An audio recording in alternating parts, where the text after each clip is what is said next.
पारसनाथ मुद्दे पे आप क्या कहना चाहेंगे? पारसनाथ मुद्दे में मैं कहना चाहेंगे सामंजस्य हो। पारसनाथ किसी विशेष समुदाय का नहीं, पारसनाथ 16,000 एकड़ फैला है। उसके बाद छोटी छोटी पहाड़ियाँ जो टुंडी तक जाती है, अन्य सीमाओं तक चलती है। बहुत बड़ा विशाल क्षेत्र होता है जहाँ लगभग हमको लगता है सैकड़ों गाँव आएंगे और सैकड़ों गाँव का जीवन जीने का तरीका अलग है। इसीलिए आस्था के नाम पर किसी के माने आस्था के साथ ठेस ना पहुँचाएगा। तो पारसनाथ सबका है, समुदाय का है, सबकी आस्था का केंद्र है, वहाँ सबका देवता होता है। और सबसे खास बात उस क्षेत्र के आसपास जो लोग रहते हैं उसका आर्थिक स्थिति वहीं से संचालित होती है। जो भी पहाड़ है पारसनाथ ये तो छोटी छोटी पहाड़ियाँ हैं क्योंकि हम वहीं रहते हैं। जो देखिए जो सोशल मीडिया में बकते हैं जो लोग धरातल पर गए नहीं उनको बोलने दीजिए, लेकिन जिनको जानना है पारसनाथ को एक बार पारसनाथ किसी गांव में एक सप्ताह रह कर आए और उनके दिनचर्या को देखें कि उनका दिनचर्या कैसे चलता है। हम तुमसे बता देते हैं। सबसे पहले सुबह होती है, मैं अपने ही गांव को उदाहरण लेता हूं कि मेरा भी गांव पहाड़ के किनारे है। सतपहरी, सुअर टुंगरी और वन टुंगरी और पैरगा और ललकी, ये 5 पहाड़ जहां हमारे गांव के लोग आते हैं जो पारसनाथ की पहाड़ी से सटे हैं। तो हमारे गांव प्रत्येक परिवार से कोई ना कोई सदस्य कुल्हाड़ी लेके पत्ते कच्चा पत्ता लाने जाता है ताकि उनका जो घर में बकरी छकरी पट्टू है उसको खिलाया जाए। उसके बाद हमारी माँ मौसी जो काकी जेठी लोग होती है वे लोग भी लकड़ी चुनने को सूखी लकड़ियों का गठरी बांध कर लाती है ताकि जलावन की लकड़ी के रूप में उपयोग किया जा सके। ये प्रतिदिन की बात कर रहे हैं। उसके बाद अगर सीजनली बात करें तो कैन, पियर, खेलवा, करी तरह के बहुत सारे माने भोजन वनोपज होते हैं जिससे हमारा संसार चलता है। उसके बाद आप किसी भी पहाड़ी क्षेत्र में चले जाइए, आप उसका तुलना किसी कोलफील्ड के क्षेत्र से कीजिए, बीमारी में वो लोग थोड़ा कम मिलेंगे। और उसके बाद भी अगर वो बीमार भी होते हैं तो वो डॉक्टर के पास सेकंड चॉइस होता है। पहला चॉइस क्या होता है पता है? वही पहाड़। क्यों पता है? वहाँ जड़ी बूटियाँ हैं, किसी गाछ का छाल से, किसी जड़ी से, किसी पत्ता से, और हम लोग स्वयं किए बहुत सारा इलाज। जो कट गया तो पत्ता को लगा के रगड़ के डाल दिए, पेट दर्द हुआ तो पानी में डबका के फुला के पी गए। यानी जो लोग सोशल मीडिया में बक रहे हैं, जिनको पारसनाथ की सच्चाई मालूम नहीं है पहाड़ों की, वे लोग तो कहेंगे। उससे भी उनके लिए आदिवासी मूलवासी किसान लोग तो माने दानव और राक्षस ही होता है। जो लोग सभ्य लोग आज जो सोशल मीडिया में बयान दे रहे हैं, जो लोग एक आंख से देख रहे हैं, उनके लिए हम लोग हमेशा राक्षस ही रहे हैं, दानव टाइप के रहे हैं। राज्य के युवा जयराम जी, राज्य के युवा आपको मुख्यमंत्री को चेहरा के रूप में देख रहे हैं, तो चुनाव के पीछे में क्यों हो रहे हैं?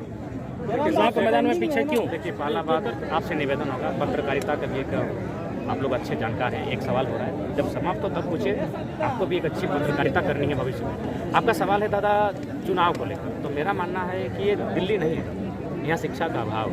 आज भी आप चुनाव में जाके देखिए, सर्वे कीजिए, हमारे जो लोग हैं वो हड़िया मड़िया मैंने दारू मुर्गा में बिक जाते हैं। और हम जिस पृष्ठभूमि से आते हैं, मेरा जो बैकग्राउंड है नॉन पॉलिटिकल है। हमारा मैंने परिवार से, हमारे गांव से अगर बात करें तो मैंने दूर दूर तक किसी इस प्रकार का बैकग्राउंड नहीं है। तो अगर हम लोग यहाँ आते हैं फिलहाल और अगर चुनाव की सोचते हैं तो मुझे लगता है अभी बहुत संघर्ष करना पड़ेगा। तो इसीलिए हम लोग आंदोलन के विषय में सोचे हैं और प्रत्येक गांव में जाकर एक संगठनिक ढांचे को तैयार कर रहे हैं ताकि इन फ्यूचर कम से कम हम लोग का एक रोल रह सके। हम लोग रोल से भाग नहीं रहे हैं, लोकतांत्रिक व्यवस्था है, वहाँ से भाग नहीं सकते। ठीक है, थैंक यू दादा। ये तो क्या आप एक हम जहाँ भी हमको समय मिलता है, देखिए आज बहुत शॉर्ट समय था, हम तो हमेशा एजुकेशन की चले हो गया और हम खुद एक एजुकेटेड पर्सन हैं, हम एक छात्र हैं, तो बिना शिक्षा का यहाँ तक नहीं आ पाते। आज अगर इस राज्य में कोई भी मैंने पदाधिकारी लेवल का आदमी अगर हमसे कतराता है तो कारण मेरी एजुकेशन के कारण, वरना अगर हम दिखते हमसे अच्छे लोग और भी सुंदर दिखते हैं, अच्छा वीडियो लेके चले गया। शिक्षा तो हमने शुरू से कहा है, शिक्षा से मिलकर दूर है। शिक्षा से ही झारखंड का कल्याण हो सकता है और झारखंड में जो लोकतांत्रिक व्यवस्था है उसमें बदलाव लाया जा सकता है। इसीलिए हम तो युवाओं से भी अपील करते हैं कि आप बिल्कुल अपनी शिक्षा से आपको आंदोलन नहीं आना है, बल्कि आप नैतिक समर्थन करें। यदि आप शिक्षा के क्षेत्र में, यदि आप पढ़ने वाले छात्र हैं तो पहली प्राथमिकता आपकी पढ़ाई रहे, उसके बाद आप अपने नैतिक समर्थन इस आंदोलन को कविताएं लिखकर समर्थन करके आप नैतिक समर्थन दे सकते हैं। पारसनाथ पहाड़ में टाइगर जयराम महतो पर्यटक स्थल चाहते हैं कि किस मतलब कि झारखंडी जो टाइगर जयराम महतो या फिर झारखंडी लोग क्या चाहते हैं हम लोग? वहाँ सबकी आस्था का केंद्र है, बीच का रास्ता बना। वो कभी इको सेंसिटिव जोन था और इको सेंसिटिव जोन का भी पालन हो, तो चाची वन्य अभ्यारण्य वहाँ पाया जाता है उसका भी पालन हो, यानी बड़ी बड़ी इमारतें वहाँ ना हो। आस्था के लिए इमारत होना आवश्यक नहीं है, आस्था के लिए अरबों का खर्चा करना आवश्यक नहीं है। आस्था हृदय से होती है और आस्था अगर अनुशासन मांगती है, हम लोग उनके अनुशासन के पक्ष में हैं। लेकिन आस्था के नाम पर अगर धनुगाही किया जाएगा तो कोई भी उसका पक्ष नहीं। केंद्र सरकार, राज्य सरकार अगर इस तरह से नियम लागू कर देती है तो आप क्या फिर रणनीति तैयारी करेंगे? देखिए, हम क्यों रणनीति, हम होते हैं कौन? झारखंडी मतलब हम होते हैं कौन? हम भी एक पारसनाथ की तराई में रहने वाला एक बेटा है। जो रिस्पॉन्सिबिलिटी सबकी है वही मेरी है। हम सबको वही जगाने का काम करेंगे। और अगर नहीं जागते हैं, यदि उनको बेदखल करने की जरा से भी चेष्टा की जाती है तो बहुत सारे उदाहरण सामने हैं। मैंने आपको शुरू में ही कहा कि आज पारसनाथ के इर्द गिर्द आप जो 2017-18 में राज्य सरकार द्वारा नक्सलियों की सूची जारी की गई थी 125 की, उसमें 25% नक्सली पारसनाथ के थे। क्यों कर पड़ा है? वही महाजनी प्रथा, गांव जंगल उनका और उन्हें बेदखल करने की चेष्टा। तो इसीलिए मेरा मानना है अराजकता ना हो। दादा, कल राष्ट्रीय युवा दिवस है, उस पर मैसेज युवाओं को क्या देंगे?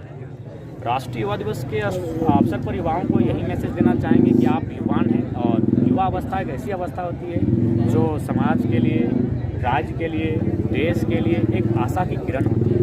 आप अपने आप को इस तरह सशक्त बनाएं जिससे कि आपका देश, आपका राज्य और आप जिस समाज में रहते हैं वो कहीं ना कहीं उन्नत हो सके, वह कहीं ना कहीं एक आगे बढ़ सके। तो इसलिए मेरा मानना है, और विवेकानंद जी की जयंती है तो उनको भी अपने जीवन में उनके आचरणों को भी अनुसरण करना चाहिए। जब से ये भाषा आंदोलन स्टार्ट हुआ है तब से मुझे लगता है कि युवा लोग जितने भी पढ़े लिखे थे वो तब से ये विरोध करना सीखे, कहीं ना कहीं तब से ही देखने को मिला है। क्या कहना चाहिए? हाँ बिल्कुल, बहुत सारे लोगों ने कहा कि इस आंदोलन से क्या मिला, तो हमने स्पष्ट कहा। कुचाई हम गए तो एक 6ठा क्लास का लड़का बोल रहा था दादा 1932 तो विधानसभा में पारित हो गया है। तो कहीं ना कहीं 6ठा क्लास का लड़का जो इस भीड़ में 10 के सामने आने से कुछ बोल नहीं पाता है, वो मीडिया बन के माने चाहे यूट्यूब का ही उसका चैनल क्यों ना रहे, लेकिन है तो 6ठी क्लास का, वो सवाल कर रहा है। तो ये बहुत बड़ा बदलाव है और झारखंड निश्चय ही इस आंदोलन ने बहुत कुछ दिया है, बशर्ते आपकी नज़र होनी चाहिए। कल सड़क पर है, इस पर आप क्या कहना चाहेंगे? देखिए, इस पर हम यही कहना चाहेंगे कि इसके लिए जो झारखंड राज्य की उदासीन पॉलिटिक्स है वो रिस्पॉन्सिबल है, और जो ब्यूरोक्रेट्स हैं जो करप्टेड हैं वो रिस्पॉन्सिबल है, और कुछ हम भी रिस्पॉन्सिबल हैं क्योंकि हम लोग भी अपने मत का सही उपयोग नहीं कर पाते। 1 पर्सन 1 वोट 1 वैल्यू का महत्व हम लोग नहीं समझ पाते हैं, और जब भी चुनाव का समय आता है हम लोग अपने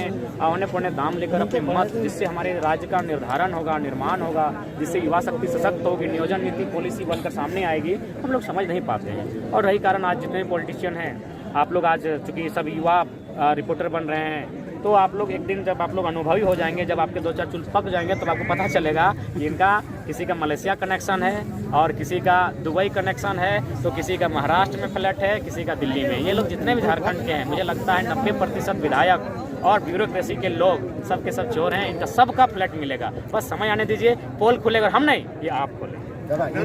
लास्टली मैसेज क्या देंगे सर? कि मतलब पहले हम लोग का झारखंड में जो मैंने जन्म ले लिया उसका झारखंड हो गया, और अब झारखंड में जो मर गया झारखंड उसका हो गया, जैसे पारसनाथ में।